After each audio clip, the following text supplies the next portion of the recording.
তোমরা দেখতে পাচ্ছ আজকে একটু মাংস হচ্ছে, কিন্তু স্পেশাল। অন্য কুক আছে, কড়াইয়ের মধ্যে সর্ষের তেল দেওয়া হয়েছে, আর তেজপাতা, শুকনো লঙ্কা, দারচিনি, মানে মোটাটা গোটা গরম মশলা দিয়েছে। আর এই যে আজকে সেফ হচ্ছে নিউ সেফ, এটা হাই করে দিন। একটা দাদা একটা ইউটিউব চ্যানেল আছে, কি নামটা বলুন? এই এটা অবশ্যই নতুন খুলেছে, তো তিনি খুব ভালো রান্না করে, একবার খেয়ে দেখেছিলাম। এবার পেঁয়াজ কুচি দেওয়া হলো,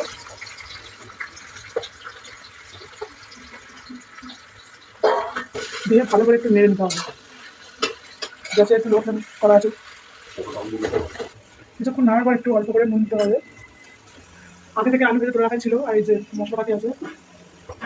এবারে পরিমাণ মতো পেঁয়াজ আর রসুনের পেস্টটা দেওয়া হলো, হালকা নেড়ে ছেড়ে এটা পেঁয়াজ রসুন লঙ্কার একটা পেস্ট আছে, সেটা একটু দেওয়া হলো, আর আদা দিয়ে আর একটু ভালো করে নেড়ে চলে নিতে হবে।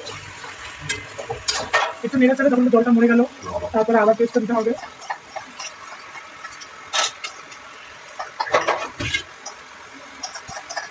আদা পেস্টের পর টমেটোর যে পেস্ট আছে, সেই টমেটোর পেস্টটা একটু দিয়ে দিল।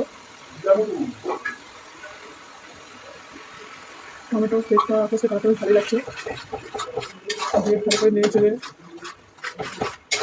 আজকে আমাদের সেফ মাটন কষা, মটনের ঝোল। আচ্ছা, এবার মশলাপাতিগুলো রেডি করা হচ্ছে। এটা কি লঙ্কার গুঁড়ো দিচ্ছে? হ্যাঁ, লঙ্কার গুঁড়ো দেওয়া হলো। এবারে হলুদের গুঁড়ো দিয়ে ভালো করে নেড়ে চেড়ে, তোমরা দেখতে পাচ্ছ কালারটা বেশ দারুণ লাগছে। যেন মনে হচ্ছে গ্রেভিটা একটু খেয়ে নিই, কিন্তু খাওয়া যাবে না এখন।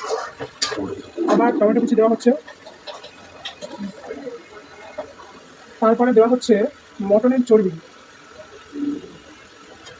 দিয়ে ভালো করে নাড়াচাড়া করা হচ্ছে। জানি না এরকম চাইলে রান্না আমি কখনো খাইনি, তাহলে খেয়ে দেখতে হবে।